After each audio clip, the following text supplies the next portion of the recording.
Don Alfredo, vivimos un tiempo complejo. Hace algunos años Francis Fukuyama dijo que había llegado el fin de la historia, cuando este mundo bipolar que vivimos entre 1945 y 1991 establecía este contexto de la confrontación entre dos grandes bloques económicos y políticos y ideológicos, la Unión de Repúblicas Socialistas Soviéticas y los Estados Unidos. Y cuando viene la caída del muro de Berlín en el 89 y luego la desintegración de la URSS, pues quedó este mundo hegemónico encabezado por Estados Unidos y el triunfo que festinó de manera muy importante Ronald Reagan, ¿no?, que había impulsado esta guerra de las galaxias para terminar con este periodo. Y pues esta visión de futuro de Mikhail Gorbachev, de una aldea global, y todo esto se desintegró. Y vivimos entre el 91 y el 24 de febrero próximo pasado, un periodo en el que la hegemonía norteamericana se había entronizado. Sin embargo, veíamos a China transitando a ser no solamente una potencia económica, algunos dicen que ya rebasó a los Estados Unidos, pero también a tener un crecimiento en armamentos, en presencia, su influencia en la región asiática, no solamente por el tema de Taiwán, del cual hablaremos después, sino también porque hace poco tiempo logró concentrar a 14 países de esa región para hacer un tratado comercial muy importante, en donde estaba también la India y que a final de cuentas declinó. Pero insisto, esta fecha, el 24 de febrero, en la que inicia la invasión rusa a Ucrania, terminó el periodo, este orden económico y mundial que había, y hoy vivimos un nuevo orden económico mundial. ¿Qué tanto está usted de acuerdo, don Alfredo, con ese planteamiento de Vladimir Putin? Bueno, hoy al revés, estamos viendo, incluso ya se habla de varios términos del retorno tremendo de la historia. Yo hasta citaría al famoso intelectual francés Mircea Eliade, de que como el eterno retorno de la historia, ¿no?, que muchas veces puede ser cíclica, como lo decía Vico. A lo que quiero llegar es de que hoy se habla que si estamos ya en 1914, se parece mucho a lo que se vivió previo al atentado de Sarajevo. Otros manejan que es una nueva guerra de 30 años. Recordemos, 30 años fue mucho antes de 1648, cuando ahí realmente emanan este término de soberanía. Eso es muy importante, porque usted hizo la cronología histórica y eso también hay que remitir mi respuesta a ese contexto. Se habla mucho de una segunda guerra a los 30 años. Esa primera guerra a los 30 años fue entre la lucha en Europa entre cristianos y protestantes. Y precisamente en 1648 se ponen de acuerdo y ya cada país tiene derecho a escoger el régimen que le plazca, y ahí inicia el término de soberanía, que hoy, nos guste o no, es el fundamento de la ONU, de las Naciones Unidas, que desgraciadamente pues no lo respeta Estados Unidos, hay que decirlo abiertamente, que quiere imponer su idea misionaria, sigue en el siglo XVIII, en el siglo XIX, 1823, con la doctrina Monroe. Ellos se autodenominan el país indispensable, el país elegido por Dios, y es de no acabar. Entonces, ahí es donde empiezan los graves problemas, porque ya no hay respeto a la pluralidad que es innata del planeta, porque hay muchas civilizaciones. Es más, Estados Unidos no es una civilización. Yo le puedo decir un dicho de Oscar Wilde que decía: Estados Unidos pasó de la barbarie a la decadencia sin haber conocido la civilización. Estados Unidos, y me duele decirlo, porque hubo un momento donde Estados Unidos tuvo la batuta para liderar al mundo y no lo hizo. Entonces equivocaron su proyecto y trayecto, y haber marcado quizás la pauta de un pluralismo ecuménico, que es lo que verdaderamente es la biosfera, no es nada más Estados Unidos. Incluso hasta me llama la atención porque Estados Unidos, por su diversidad cultural o multicultural, tenía más la capacidad que otros países de llevar adelante ese discurso ecuménico plural, que no lo hizo. Bueno, luego con Gorbachev fue un desastre, ¿no?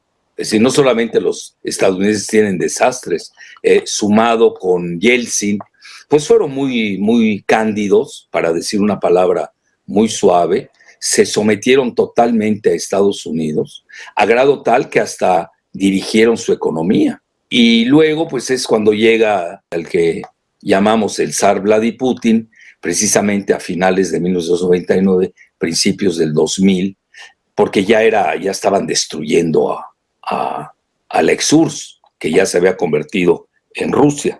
Entonces, yo le diría, fíjese, y ayer que estaba dando mi curso de geopolítica en la UNAM, estábamos revisando mis apuntes de hace 20 años, y lo digo con humildad de rigor.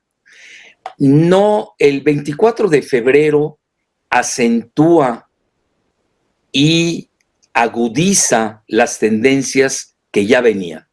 Si nosotros revisamos bien, ya el mundo estaba fracturado, pero lo que pasa, no habían roto al grado de tener sanciones, ya exorcizar al otro, no quererse reunirse con el otro, estoy hablando en términos sartrianos, pero ya se venía dando, y si usted me pregunta una fecha, yo se la doy, 2008, cuando viene la quiebra de Lehman Brothers, porque también hay que abordar al mundo en una forma multidimensional, y es el discurso famoso de Vladimir Putin en la conferencia muy famosa de seguridad de Múnich, si no me equivoco es el mismo año, de 2008, donde ahí les advirtió, pero se cansó de advertir. Lleva 14 años advirtiendo Putin lo que sucedió el 24 de febrero y no ha variado la conformación que ya se venía a venir de una fractura. Por un lado, en la ONU lo estamos viendo, en el Consejo de Seguridad, 5 miembros permanentes. Por un lado está Estados Unidos, aliado de Francia y Gran Bretaña, versus China y Rusia. Pero si lo vemos también en términos hoy regionales, hoy como ya se da, hoy estamos viviendo una bipolaridad geoestratégica bipolar. Por un lado, Estados Unidos con la OTAN y la Unión Europea, que va a ser la gran perdedora la Unión Europea, y frente a esta complementariedad euroasiática de Rusia y China. Pero sí quería abordar de que para mí 24 de febrero no es tan importante como se quiere ver, porque ya estaba la guerra, ya había iniciado la guerra de los chips con Trump, ya había iniciado la guerra comercial de Obama contra China cuando crea el tratado, el Trans-Pacific Partnership, la asociación transpacífica, igual la otra asociación con el Atlántico que no funcionó, la otra que era a nivel global que se llama TISA y fracasaron. Si usted me preguntase, y aunque no me lo pregunte, se lo digo con confianza, el quien se equivocó rotundamente y se lo van a reclamar en los anales de historia, si es que le importa a alguien la historia, porque como alguien dijo en una ocasión, pues si ya pasó, a mí ya ni me interesa, ¿no? Entonces, yo creo que el quien se equivocó rotundamente fue Obama. ¿Por qué razón? Porque arrojó a los brazos mutuos de Rusia y China. Primero que nada, al estar perjudicando a Rusia, y la segunda, al estar cercando a China con estos tratados comerciales. La mejor prueba es el Trans-Pacific Partnership, el TPP, donde no venía China, claro. Y sí venía México. México a todo lo que le ordena Estados Unidos, ¿no? Y Chile también, ¿no? Bueno, y Chile ya no se diga, ¿no? Antes de este movimiento. Entonces, ahí yo creo que hay que verlo, y lo que usted señala muy bien del RCEP, que ahí vienen las frases, y a veces hay que ver la lingüística geopolítica muchas veces se adelanta a los eventos y nos marca y condensa las estructuras que ya están consolidándose. La famosa palabra RCEP. ¿Qué quiere decir en inglés? Regional, ahí está la primera palabra. Ya estamos en un mundo donde se van a hacer bloques regionales, pero en torno a estos dos grandes ejes. Eso es importante entenderlo. Lo que es Estados Unidos, yo ya ni cito a la OTAN, porque Estados Unidos es la OTAN, la Unión Europea, a mí me duele, yo soy eurocéntrico, eurófilo, todo lo que le sigue, pero pues perdieron, se equivocaron, esa es sin duda alguna, o al menos que Estados Unidos ya quiera acabar con el euro, y esta haya sido su coartada perfecta. Yo no quiero ser determinista, pero sí planteo las dos hipótesis. Ese tema de la visión no siempre aceptada cuando se configura la Unión Europea, sobre todo a partir del Tratado de Maastricht, Sí. el tema del euro. Creo que nunca Estados Unidos estuvo muy convencido, ¿no? Y además, no sé si usted de acuerdo conmigo, creo que cuando inicia esta visión de la Comunidad Económica Europea después de la Segunda Guerra Mundial, los tratados que derivaron sobre todo, pues, el Tratado de Roma, ¿no? Que fue el eje central, aunque había habido esos acuerdos del Euratom y de la CECA, ¿no? La Comunidad del Carbón y del Acero, eran elementos que tenían esa base, pero me parece, ya que hablamos de la Unión Europea, porque yo coincido con usted, creo que será la gran víctima de esta nueva era geopolítica, sobre todo porque, pues atendiendo las instrucciones norteamericanas, que me parece que fue un elemento, coincido que en 2008 fue el inicio de este proceso, pero la invasión de Rusia a Ucrania tiene una justificación para Vladimir Putin, que es esta invitación a Ucrania de ser parte de la OTAN, ¿no? Y ahora en una especie de fast track que no sé cuándo se va a concretar, porque entre ellos Turquía creo que no estará muy de acuerdo, que lleva varios años intentando ingresar a la Unión Europea y ahora resulta que Ucrania lo puede hacer de manera muy rápida, ¿no? Como también la incorporación de Suecia y Finlandia a la OTAN.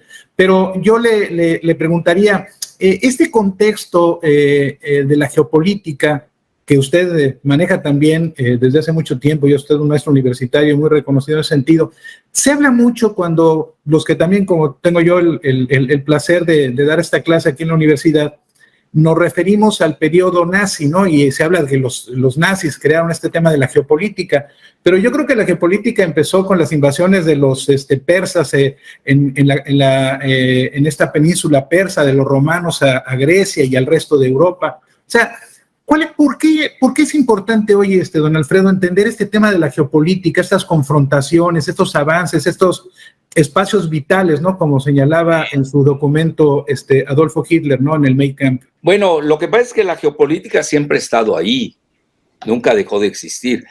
Tuvo muy mala fama por su aplicación unilateral y su interpretación viciosa por Hitler, pero realmente es un concepto. Cada potencia ha tenido su propia geopolítica, porque la geopolítica al final del día son las relaciones de poder internas y externas. Es decir, no es lo mismo Belice, con sus fronteras que tiene, que sabemos, son Guatemala y México, que México, que tiene 3,000 kilómetros de frontera con Estados Unidos, y tenemos un pasado pues dramático, ¿no?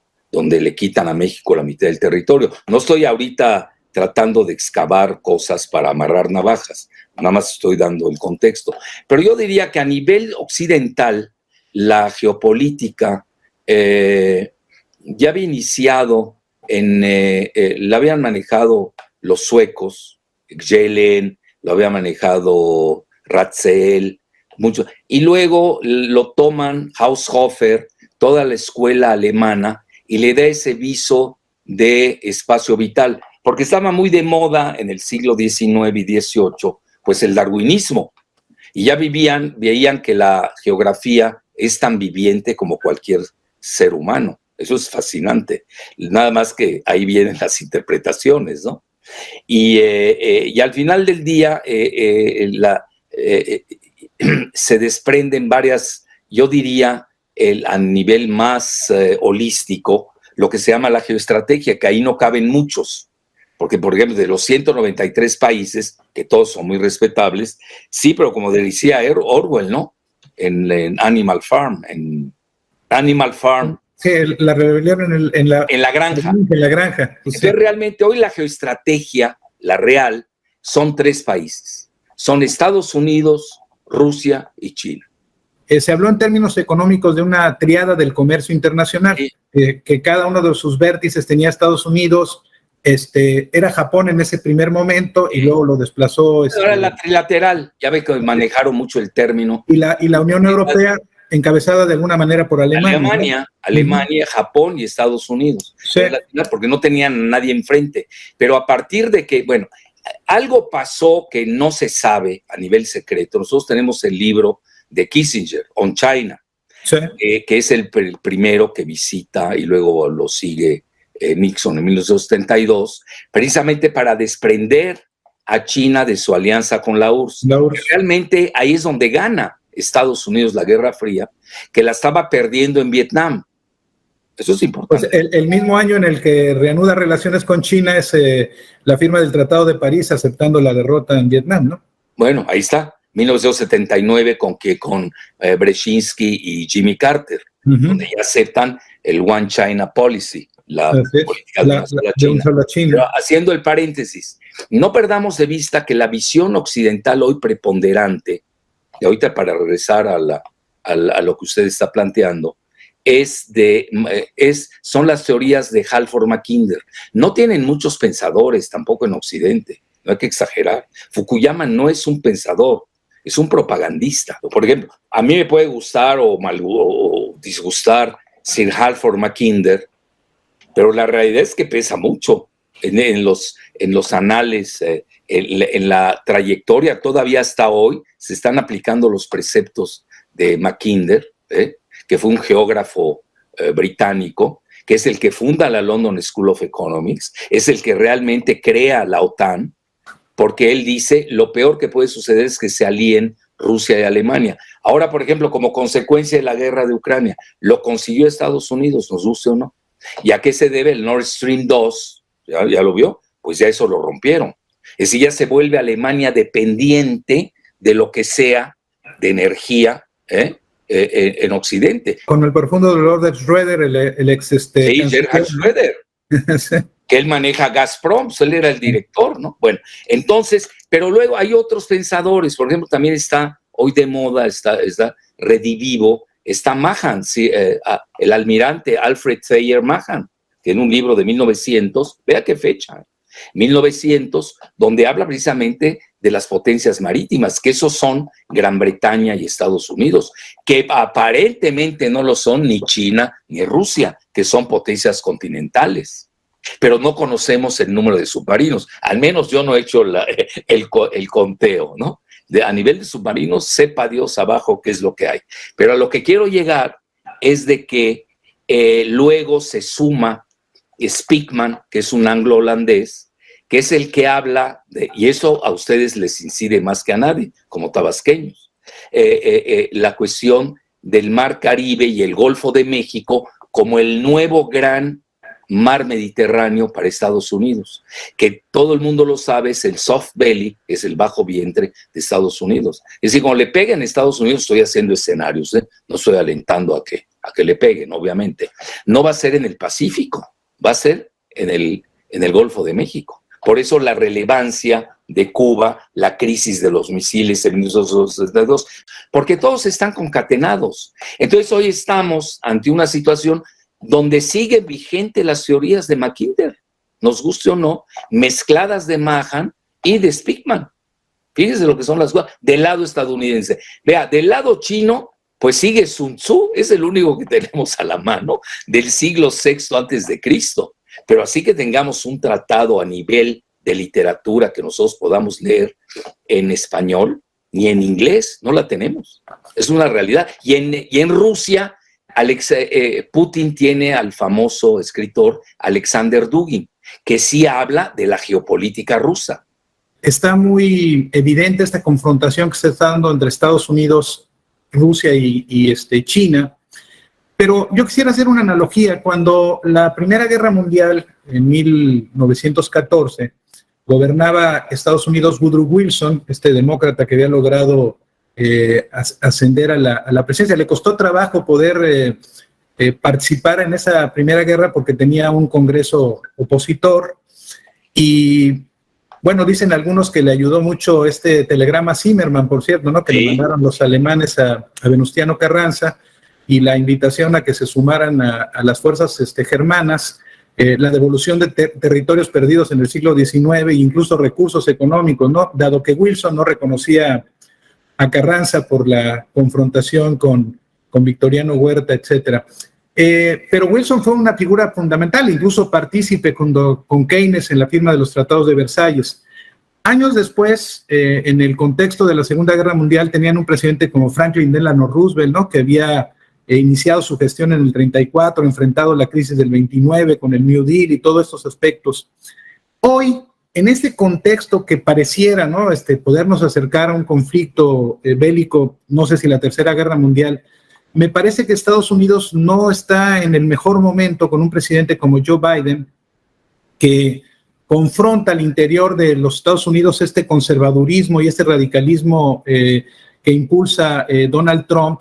Y a diferencia de lo que nuestro presidente señala que la mejor política exterior es la interior, observo yo, no sé si usted de acuerdo, que Joe Biden piensa que la política exterior es mejor para fortalecer a la política interior. Hoy nos está tocando un Estados Unidos en decadencia.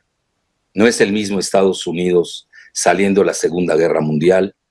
Lo digo en términos unidimensionales, que no es correcto. Estados Unidos, al salir de la Segunda Guerra Mundial, tenía entre el 40 y el 50% del PIB global. Hoy Estados Unidos tiene el 25%, si es que no estoy exagerando, mientras China ya está rasguñando, ¿no? Y anda muy cerca, en alrededor del 20%, pero en las proyecciones China está rebasando en muchos rubros a Estados Unidos. Para empezar, el económico. Hoy si usted ve el número de patentes, de inventos, publicaciones científicas, ya China rebasó a Estados Unidos. A nivel, le voy a decir en qué yo veo, en qué están avanzados y en qué no. A nivel, en donde están empatados, es en la computación cuántica. En donde lleva la delantera China, y lo reconoce hasta Estados Unidos, es en la inteligencia artificial, que esa es la que va a marcar la pauta en los próximos 5 a 10 años. Es decir, el mundo no va a tardar mucho, quizás a mí no me toque, porque tengo 74 años, pero sí a los estudiantes, ellos lo van a vivir y se tienen que preparar.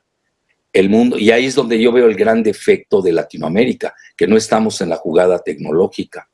Vean todo lo que estamos hablando y nada, es decir, no solamente se vive de historia, y menos una historia distorsionada al antojo, ¿no? Hay que también ver el presente. Yo entiendo la transición de México, entiendo muchas restricciones que tenemos.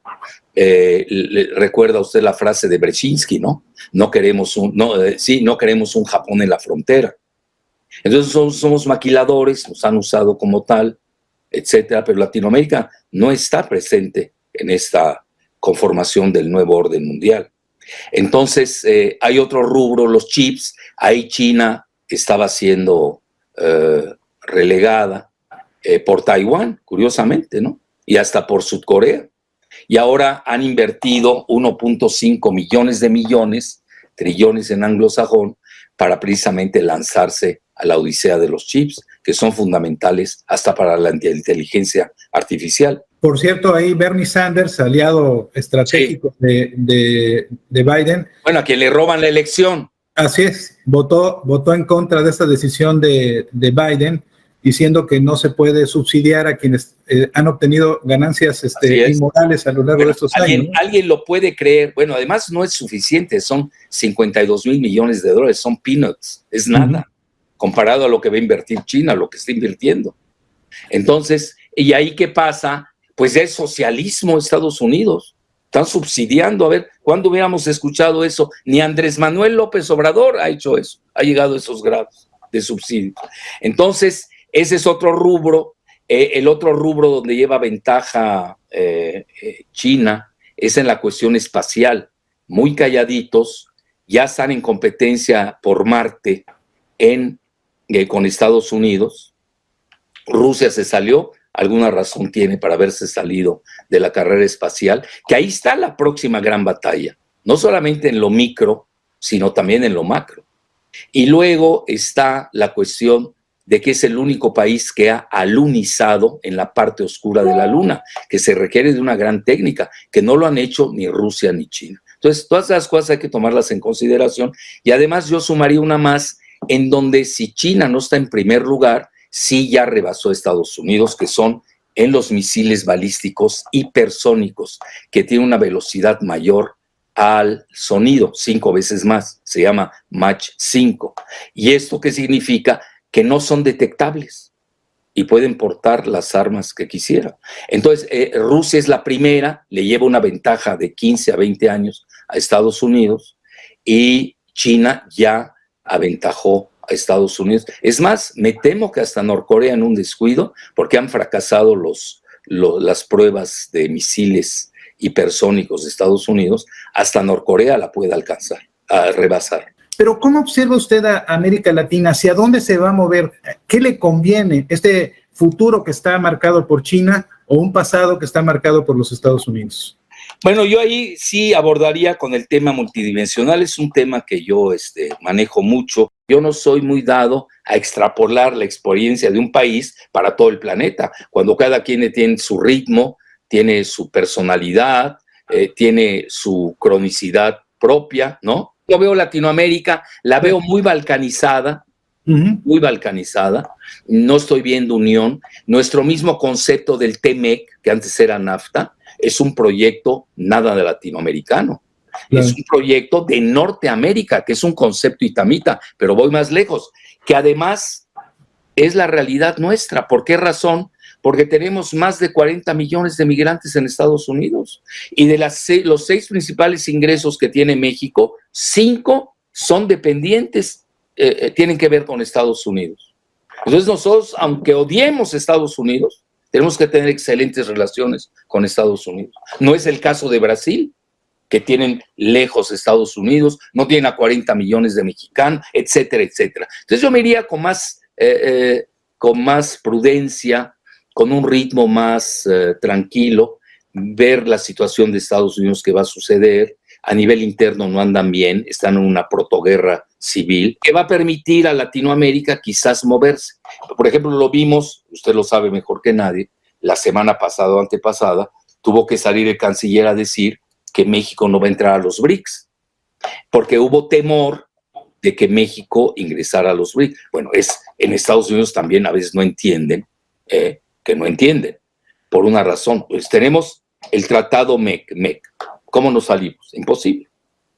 Va a durar 37 años. Luego, tenemos a nivel geopolítico, que eso poco se maneja, la cobertura, si eso le podemos llamar cobertura, del famoso Comando Norte, que usted sabe, el antiguo acuerdo militar de la Guerra Fría. Entonces, México no tiene muchos márgenes de maniobra.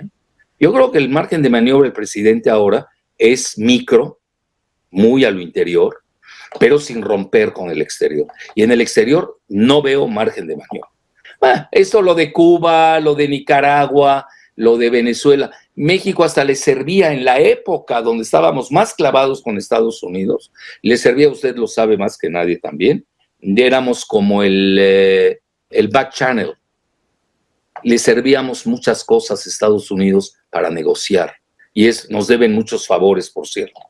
En los años 70, cuando yo era estudiante de la UNAM, un libro fundamental y que a mí me parece que es esencial, de Herbert Marcuse, El hombre unidimensional. ¿Usted recomendaría hoy a los jóvenes universitarios releer este libro para entender este tema de la unidimensionalidad en un contexto en donde hoy no podemos tener esa visión única que nos señaló el tiempo de la Guerra Fría? Vea, usted como rector y yo como profesor universitario de posgrado, ya con 22 años en la UNAM, todavía no me corren, yo diría que hay que estudiar los mejores libros de los periodos clave. Ningún libro sale sobrando. Yo, por ejemplo, yo soy un lector asiduo de los presocráticos, de los 3 grandes griegos, que es su forma del pensamiento occidental, nos guste o no. Aristóteles, Platón, Sócrates. Y Aristófanes, que era el más duro de todos, con sus comedias tremendas. Le tenían pavor a Aristófanes. Era un autor maldito, como hoy se diría. Es decir, todo lo que enriquezca el cerebro humano, eso es como un blockchain o como el Big Data. No, hay que leer a Margot. Yo fui un asiduo lector de todo el grupo de Frankfurt, no solamente de Marcuse. Usted sabe, ahí habían varios, hasta el Habermas, luego se fue, etcétera. Quizás en nuestra época, yo creo que somos casi coetáneos, usted y yo, por lo que dice de la época de la lectura. Muchas veces, fíjese, yo siento que si somos coetáneos, usted lee ese libro y yo también lo leí. Entonces quiere decir que sí teníamos. Y hay modas a veces universitarias. Por ejemplo, dijo usted lo de la sociedad líquida, ahorita está de moda, de Sigmund, ¿no? Etcétera. Uh-huh. Yo creo que sí hay libros que hay que leerlos, pero en el contexto de su coyuntura. Y obviamente abrevar y ver cómo ha ido dinamizándose, cómo ha ido evolucionando o involucionando el pensamiento humano. Problema de ese tipo de lecturas nuestras. Ahora, los alemanes son los grandes filósofos de Occidente, hoy, en la modernidad. Y eso que ya hay muy pocos, ¿no? Ahorita realmente el máximo ahorita es Sloterdijk, pero yo soy muy aficionado a la filosofía. Entonces Sloterdijk es muy polémico, pero es que no hay filósofos. Y usted se da cuenta, y se lo voy a decir a un rector de un estado, y además contiguo de otro estado, donde proliferan los poetas. Hoy ya no hay poesía en el mundo del siglo XXI. Ya no tenemos filósofos. Nadie está pensando en esos términos humanos, porque la poesía y la filosofía son la música del pensamiento.